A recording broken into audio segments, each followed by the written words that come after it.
Assalamualaikum warahmatullahi wabarakatuh. Kembali lagi di channel YouTube Putri Yuwa, dimana yang akan menceritakan kisah-kisah tentang horor yang bakal bikin kalian merinding. Sebelum itu jangan lupa untuk subscribe channel ini, dan jangan lupa untuk share, komen, dan like video kisah horor ini. Dan jangan lupa untuk nyalakan lonceng notifikasinya biar kalian tahu pas aku upload video terbaru.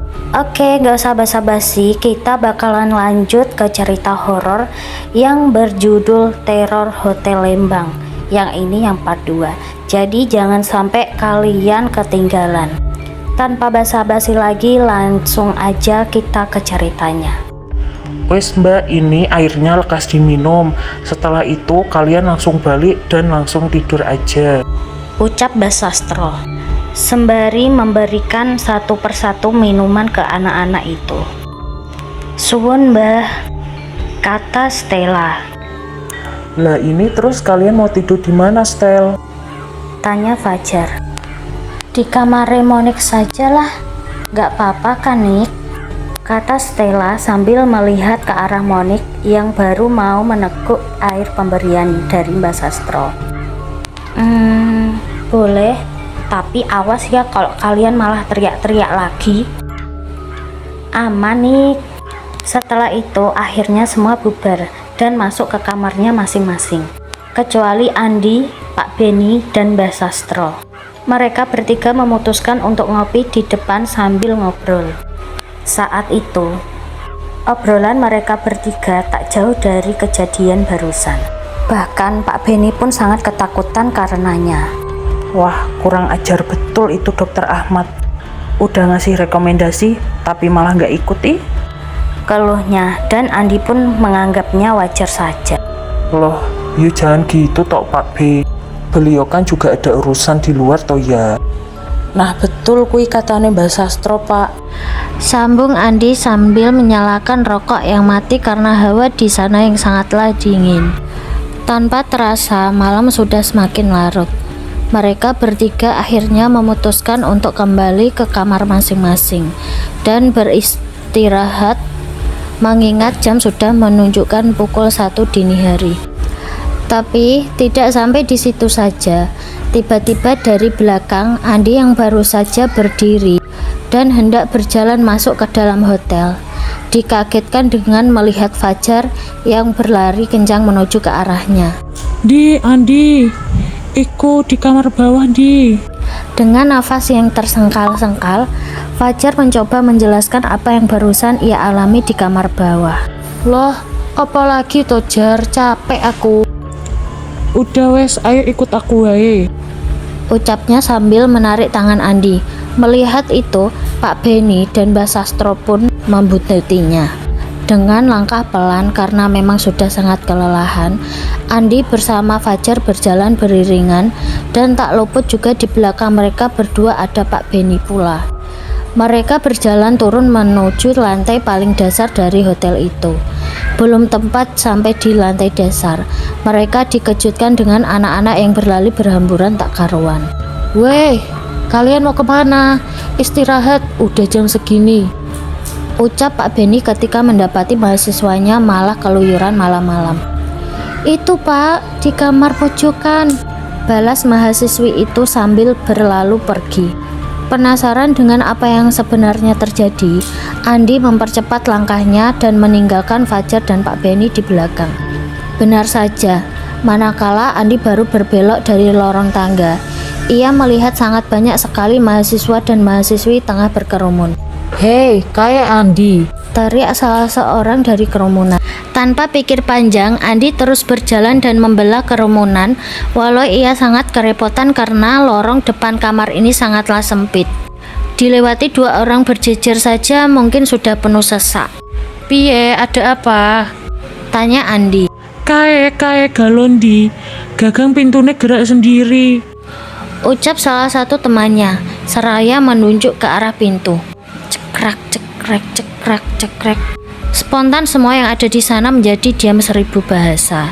Benar saja, belum lama Andi di sana, ia melihat dengan matanya sendiri jika gagang pintu bergerak dengan sendirinya.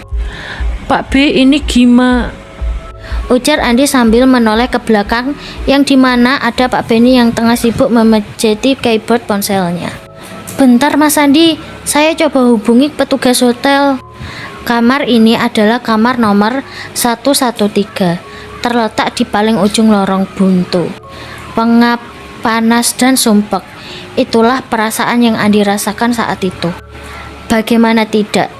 Di sebuah lorong yang hanya cukup untuk dilewati 2 orang itu, tengah berkerumun hampir 15-an mahasiswa. Walau takut, namun mereka penasaran dengan apa yang ada di dalam kamar itu. Mas, itu coba pegang gagang pintu nih. Tak pegang tadi tetap melawan-lawan. Mendengar itu, Andi langsung tanpa pikir panjang, ia memegang gagang pintu itu dengan menggunakan kedua tangannya. Dan benar, gagang pintu itu bergerak melawan. Wah Pak, ini jangan-jangan ada yang kejebak di dalam, ujar Andi panik. Mana ini petugas hotelnya? Melihat tak kunjung ada petugas yang datang, Andi pun menyuruh Fajar yang sedari tadi hanya pelongo-pelongo saja untuk segera ke ruang resepsionis dan minta kunci kamar nomor 113. Sekitar 3 menit kemudian datanglah petugas hotel, namun tidak dengan Fajar. Loh, teman saya yang tadi saya suruh mana Pak? Tanya Andi heran kenapa Fajar tak bersama tugas itu. Teman yang mana Mas? Saya kesini tadi gara-gara dapat pesan dari Pak Benny, balas petugas hotel seraya mencari nomor kunci.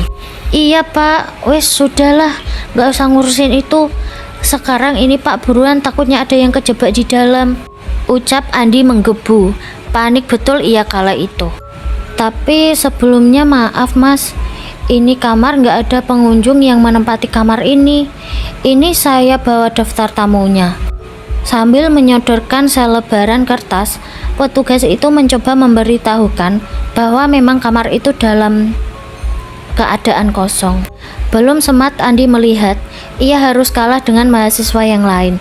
Mereka berebut untuk memastikan bahwa apakah benar memang kamar itu tak berpenghuni.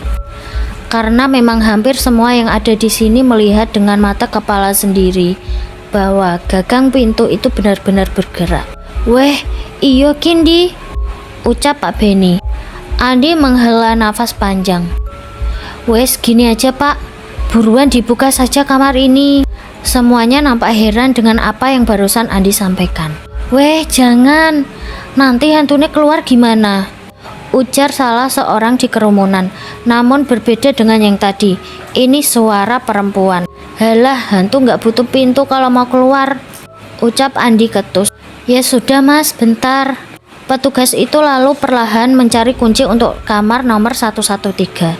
Setelah dapat, beliau langsung membuka kamar itu yang ternyata ketika dibuka masih dalam keadaan gelap. Loh beneran toh Mas, memang nggak ada? Tak percaya sampai di situ, Andi memaksa masuk dan menyalakan lampu. Ia benar-benar mengecek setiap detail dari kamar, bahkan sampai ke kamar mandi. Namun benar, memang tak ada siapapun di sana. Aneh. Setelah kejadian itu, akhirnya semua kembali ke kamar masing-masing. Namun berbeda dengan Andi, ia memilih untuk bersantai sejenak di ruang tunggu sambil ngopi gratis tentunya. Ono wae masalah, batin Andi menggerutu. Setelah membuat secangkir kopi kapal api serta menghisap rokok Surya 16 kebanggaannya, Andi duduk bersandar di sofa sambil setengah rebahan. Loh, Mas Andi sampai sini? Terdengar dari belakang ada yang menyebut namanya. Karena penasaran, Andi pun meloleh. Loh, Pak B, dari mana aja? Nganu Mas Andi, maaf, tadi sampean saya tinggal. Bapak takut betul, ungkap Pak Benny sambil berjalan mendekat. Ya wes sini duduk wae Pak, Mbah Sastro bentar lagi juga nyusul palingan, ucap Andi mempersilahkan. Kala itu Andi tak banyak berbincang. Ia hanya bermain HP seraya menenangkan pikiran di tengah masalah yang ada saat itu. Namun sesekali Andi melirik ke arah Pak Benny. Tampak wajah pucatnya tak bisa disembunyikan walau tengah berada di ruangan remang-remang. Mbah, panggil Andi ketika melihat Mbah Sastro keluar dari lorong. Pak Benny tak bertanya. Ia secara spontan juga menengok ke arah di mana Mbah Sastro berjalan. "Dene Mbah, lingguhan ngopi," sambut Andi. "Lah emang arep ngopi?" balas Mbah Sastro seraya berjalan ke arah dispenser. Sambil menunggu Mbah Sastro gabung, Andi membenarkan posisi dan mengingat-ingat apa saja yang ingin ia tanyakan tadi. "Mbah Cus tenan sampean, tadi yang sampean bacain buat nyembuhin anak-anak apa Mbah?" "Halah, Kate mau cuma tak nyanyiin lagu dangdut." "Hah? Beneran Mbah?" ucap Pak Beni kaget. "Lah emang iya Mbah?" tanya Andi penasaran juga mendengar ucapan Mbah Sastro barusan. Tak ketemu nalar. "Yo kan namanya orang panik iku butuh disugesti ben ora panik. Urusan lek sugesti piye kuwi sak karepe, terserah." Mendengar itu, akhirnya Andi dan Pak Beni tepuk jidat, merasa heran dan bagaimana mungkin bisa terjadi hal semacam itu. Tapi mau dikata apa, sudah terjadi. Malam itu mereka bertiga saling bersenda gurau, membahas kejadian yang baru saja mereka hadapi. Horor, memang ngeri. Iya, namun di sini saya membuat mereka ngakak adalah dimana ketika Mbah Sastro yang dikira membacakan doa, malah ternyata hanya menyanyikan lagu dangdut. Jam sudah menunjukkan sekitar pukul 2. Andi terlebih dulu meminta pamit karena ia sangat merasa mengantuk sekali. Karena kamar Andi berada di lantai 3, Andi pastilah harus melewati lorong dan barulah ia bisa menaiki tangga dan menuju kamarnya.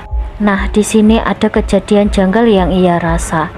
Seperti ada yang mengikuti, namun Andi sama sekali tak mau menoleh ke belakang. Setelah sampai di kamar, di sana temannya ternyata sudah tertidur dengan begitu pulas. Iri Andi melihatnya. Tiba-tiba bunyi suara notifikasi HP Andi. Anak-anak yang merasa takut dan tidak berani tidur bisa tidur di kamar bapak saja. Anak laki-laki loh ya. Andi membaca pesan singkat yang ada di grup. Ternyata Pak Beni yang mengirimnya. Sementara itu di grup yang satu lagi, yang dimana tak ada Pak Beni, ramai perbincangan. Ya bener, perbincangan gibah Pak Beni. "Halah, iku Pak Beni wae sing takut paling," tulis Mega. "Iya wes, gak usah dibahas," balas Tommy. Andi hanya menahan tawa. Bagaimana mungkin ada seorang dosen yang takut tidur sendiri? Yah, kayaknya hanya Pak Beni. Andi selaku ketua panitia, malam itu sebelum benar-benar beristirahat, ia memutuskan untuk mengecek lantai demi lantai, memastikan supaya seluruh mahasiswa memang sudah istirahat. Ia mulai dari lantai 4, dari ujung sampai ke ujung dan aman. Semuanya sudah beristirahat. Ya, karena lantai ini mayoritas adalah kamar anak perempuan. Lanjut Andi turun ke lantai 3 dan aman juga. Tak ada hal janggal yang ia temui sama sekali. Nah, berlanjut ke lantai 2. Di sini mulai Andi merasakan hal-hal aneh. Kala itu ia sedang berada di kamar nomor 207 yang letaknya bersebelahan dengan jendela yang menghadap keluar. Kala itu ia ketika hendak meneruskan langkahnya ke lantai dasar, Andi dengan jelas mendengar bahwa di belakangnya ada suara langkah anak kecil, jelas sekali. Namun, ketika ia mencoba menoleh, yang tampak hanya lorong sempit memanjang yang tak lain dan tak bukan adalah lorong yang baru ia lewati. Karena bulu kuduk semakin berdiri dan badan semakin terasa dingin, Andi bergegas menuju ke lantai dasar. Manakala Andi ketika sampai di lantai ini, perasaan Andi semakin was-was, entah sebab apa. Di saat Andi mulai berjalan melewati kamar demi kamar, ia dikagetkan dengan suara ramai. Sumber suara itu ada di dapur. Dengan langkah tegap berani walau dalam hati ia merasa sangat ngeri, Andi memberanikan diri. Ketika sampai di sana, alangkah terkejutnya Andi. Jantungnya seperti mau copot ketika melihat ada 4 orang di sana yang sedang bermain kartu. "Weh, tahu jam gak kalian itu?" "Santai Di, wes sini main," ucap Fajar santai. Benar, saat itu yang ada di dapur dan bermain kartu, salah satunya adalah temannya Fajar. "Besok kegiatan padat, wes pada balik," Andi memaksa. Yah, benar sekali. Manakala Fajar diminta untuk mencari resepsionis, ternyata dia malah melipir dan malah bermain kartu. Kambing memang.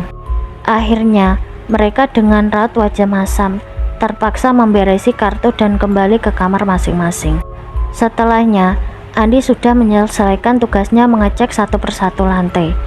Kini saatnya ia beradu lelap dengan kawannya yang sudah tertidur dengan pulasnya. Tapi kembali lagi, saat Andi berjalan menaiki tangga menuju ke kamarnya yang ada di lantai 3, Andi kembali merasakan bahwa di belakangnya ada yang mengikuti. Dan sama, suara langkah kaki anak kecil seperti yang ia dengar tadi ketika berada di lantai 2. Namun kembali lagi, kini rasanya lelah sudah mengalahkan rasa takut. Andi sama sekali tak menggubris. Ia berjalan dengan santai ke arah kamar, membuka pintu, melepas jaket dan tidur. Hari sudah berganti. Acara Andi dan seluruh rombongan juga berjalan lancar, walau sempat ada kendala malam itu di hotel. Kurang ajar sekali Dr. Ahmad, memberikan rekomendasi hotel yang lebih tepat seperti tempat uji nyali, batin Andi. Sore itu di bus ketika perjalanan pulang, untuk menghilangkan rasa bosan, pihak EO membuat kegiatan kecil-kecilan, stand up komedi. Tapi bukan stand up komedi, saat itu lebih tepatnya malah menjadi ajang saling menyindir Pak Benny yang tak berani tidur sendiri. Menyindir kena sopir yang saking takutnya malah nggak tidur karena wiridan sampai pagi. Nyindir Stella yang tak tahu apa-apa malah ikutan teriak. Namun berbeda dengan Andi, ia masih teringat betul pesan dari pihak hotel yang menghimbau supaya kisah ini tak usah sampai terdengar di luar. Mengingat kejadian seperti ini adalah hal yang wajar. Perjalanan mereka sampai ke Jogja berjalan dengan lancar dan tanpa kendala.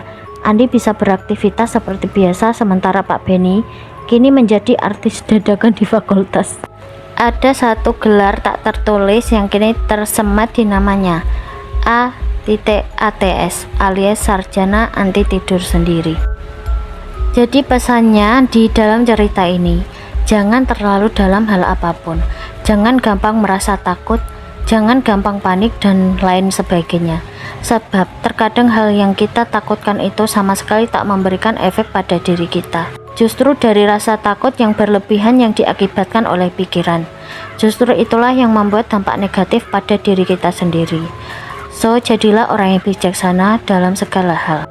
Oke, terima kasih buat kalian yang sudah mendengarkan cerita horor dari aku. Seperti biasa, buang negatifnya dan ambil sisi positifnya. Terima kasih banyak. Assalamualaikum warahmatullahi wabarakatuh.